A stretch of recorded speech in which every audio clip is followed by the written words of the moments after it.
Vistas en 24 horas.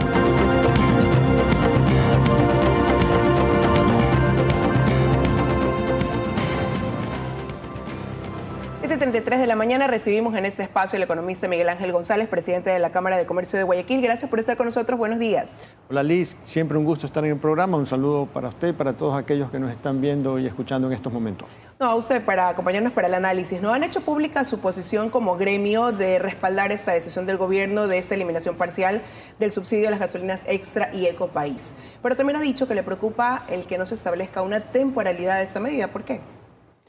Sí, yo creo que hay que empezar felicitando la decisión, creo que hay que aplaudirla y reconocer la valentía y la firmeza para tomar una decisión de este tipo que en ocasiones anteriores ha generado bastante reacción adversa.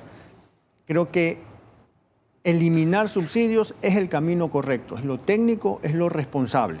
Más aún si tomamos en consideración que estos subsidios no habían estado beneficiando a las personas que más lo necesitan. El 86% del subsidio a los combustibles estaba llegando a las personas con más recursos de la población. Entonces, eso es una distorsión que podríamos decir casi perversa, que hay que corregir por el bien del país. Y esto no por una imposición del Fondo Monetario Internacional. Yo creo que esto es algo que trasciende al Fondo Monetario Internacional. Creo que es algo que el país tiene que hacer.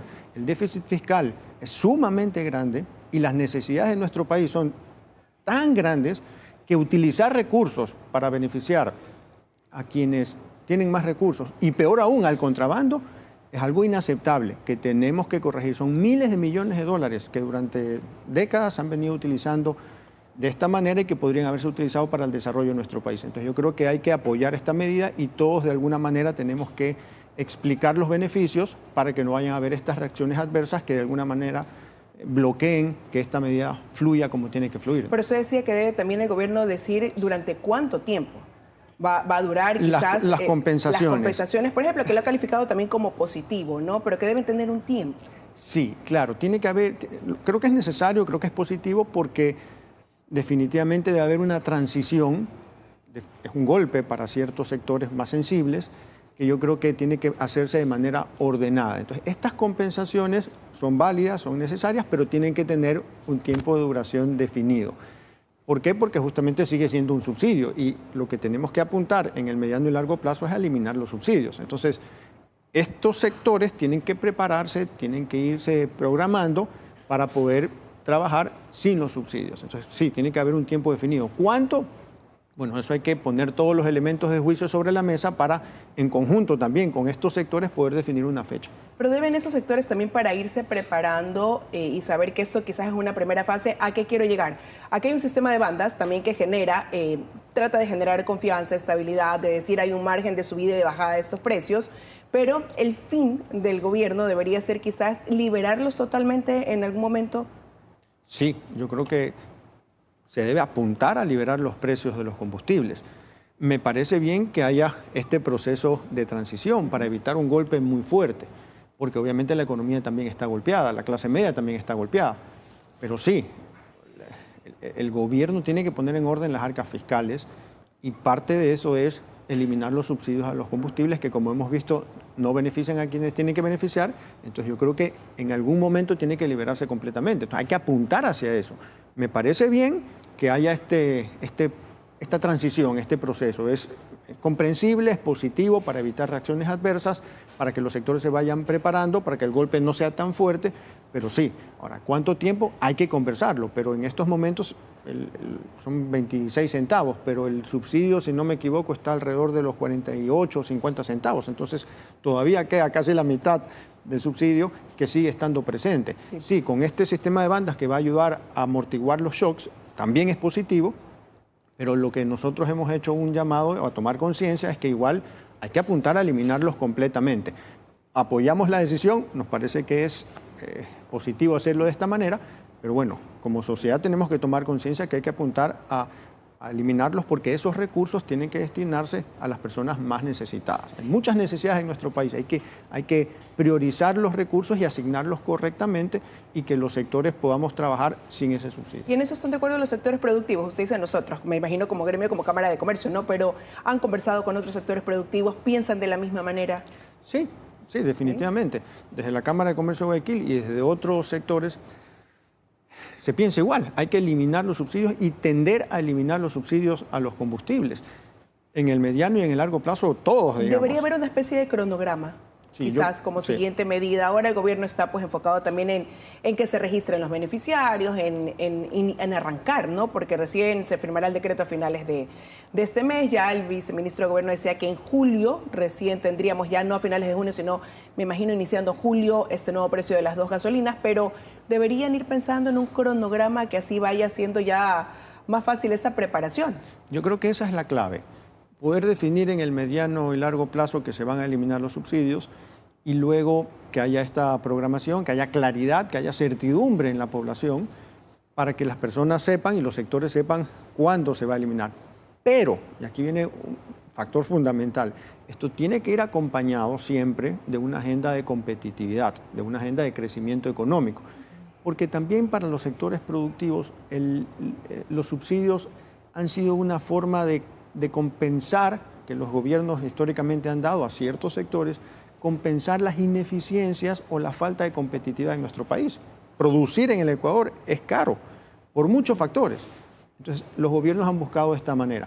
Pero incluso los sectores beneficiados están conscientes que lo ideal sería eliminarlo. Pero para poderlo hacer, primero hay que programar, hay que analizar cada uno de los sectores y poder definir un plan de transición para que puedan salir de los subsidios, pero mejorando varios otros factores que les permita ser eficientes, ser productivos y ser competitivos nacional e internacionalmente sin los subsidios. Pero, por ejemplo, ¿qué debería incluir esa agenda de competitividad, verdad? Que además le dé sostenibilidad a la medida hoy tomada, que mañana pasado no sea que el gobierno tenga que dar marcha atrás, incluso por un costo político o porque resulta que en la mitad del camino pues hay quienes hoy están de acuerdo pero después no. ¿Cómo darle sostenibilidad a través de esto, de un acompañamiento de un plan de crecimiento? Primero, el tema político sí es un factor que hay que tomarlo en consideración. No está en nuestras manos, pero definitivamente por las experiencias que hemos tenido es algo que hay que evaluarlo. Y yo creo que la manera de empezar a eliminar los subsidios como se lo está haciendo está considerando un factor político y eso es estratégico, eso es inteligente hacerlo, porque definitivamente como sociedad no todo el mundo entiende por qué hay que hacerlo. Eso es una necesidad de nuestro país, ¿no? Así como, por ejemplo, el trabajo por horas, así como el arbitraje internacional, se votó por un no, yo creería, por falta de conocimiento, por temores que se infunden. Aquí creo que también hay que aclarar el por qué, el para qué, el por qué es necesario para que no se generen reacciones adversas fruto del desconocimiento. Eso es sumamente importante. Por ejemplo, cuando dicen no, que con la eliminación de estos subsidios se va a subir el precio de los productos, yo diría, bueno, con estos combustibles que se está eliminando en estos momentos, el impacto debería ser mínimo en los precios de los productos porque gran parte del sector productivo utiliza el diésel, no eco y extra y ecopaís. Entonces, se generan también miedos que hay que neutralizarlos con la información correcta para que las personas puedan comprender y apoyen la medida de alguna manera. Entonces, sí, creo que también, algo que vale la pena mencionarlo, no nos podemos olvidar que este proceso tiene que ir acompañado con la transparencia, algo que es esencial, porque históricamente en este país los recursos no se han utilizado correctamente. Entonces, si se están liberando 200, 300 millones de dólares, esos recursos, la gente quiere saber hacia dónde van a ir dirigidos. O sea, transparentar las cuentas. Transparentar las cuentas y el destino de esos recursos, porque definitivamente queremos que se empiece a corregir el déficit fiscal y que se priorice y que se asigne correctamente los recursos. Entonces, pero, por ejemplo, ya se ha dicho que con eso se va a aumentar el margen de beneficiarios, por ejemplo, del bono de desarrollo humano y del bono de desarrollo humano con variable. Calculan 40.000 personas más.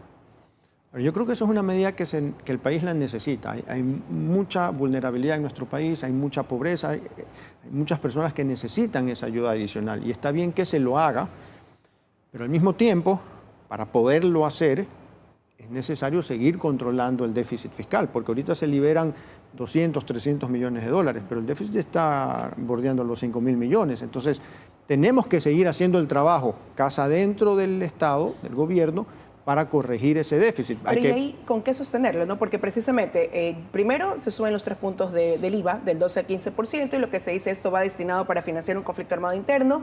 Hoy los niveles pues, de inseguridad nuevamente en algunos puntos del país generan preocupación. Luego se toma esta medida y la clase media dice, bueno, otro golpe, ¿no? Pero son dos medidas que si bien aportan, tampoco es que hacen magia por sí solas. Entonces, ¿cómo acompañarlos con un plan de crecimiento? Como usted decía, la economía está previsto que crezca 0,1%, decía el FMI. Sí, yo creo que la clave para nuestro país es el crecimiento económico. No se puede salir de la pobreza sin crecimiento económico, no se puede generar bienestar sin crecimiento económico.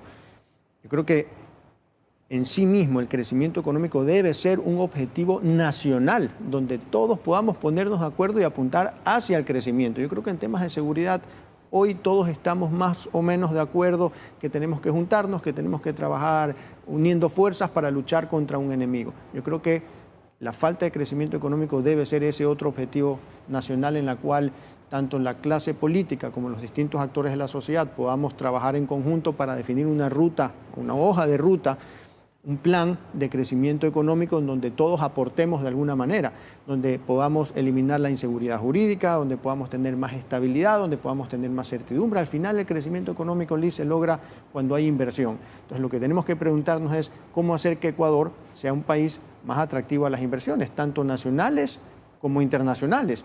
¿Y qué es lo que está bloqueando la inversión en nuestro país? Porque no se puede generar empleo si es que no hay inversión y crecimiento económico. Entonces, ¿qué tenemos que hacer? Es parte de lo que hay que conversar y no es un solo factor.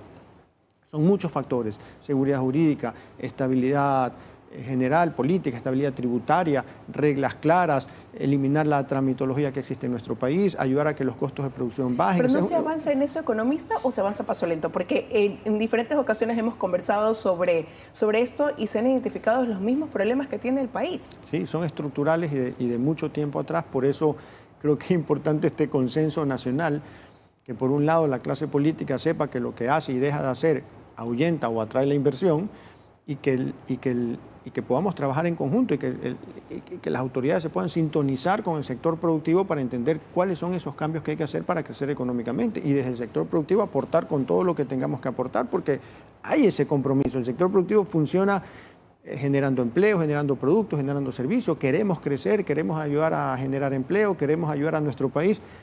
No pedimos, esto es importante decirlo y lo digo siempre, por esencia el sector productivo no pide ni privilegios, ni prebendas, ni favores, ni subsidios, ni ningún tipo de favor especial. Lo único que queremos es que se destrabe la economía, que se libere ese potencial natural del sector empresarial, que no se trabe, que no se obstaculice esa natural dinámica del sector productivo, que de una u otra manera, a través de distintas acciones de las autoridades, se vienen trabando históricamente. No es ahora, es desde hace muchos tiempos atrás. Entonces hay que destrabar la generación de empleo, destrabar la inversión, y para eso hay que corregir bastantes factores, no es uno solo. Esto es todos remando en la misma dirección, no solamente un sector u otro sector, sino realmente ponernos como objetivo nacional el crecimiento económico. Eso sigue siendo uno de los principales retos, ¿no?, del gobierno, y ahora pues darle sostenibilidad a una medida que ha sido difícil de ejecutar en el país y que está puesta en marcha. Quiero agradecerle al economista que nos haya acompañado esta mañana con su análisis. No, encantado de estar aquí, un saludo para todos.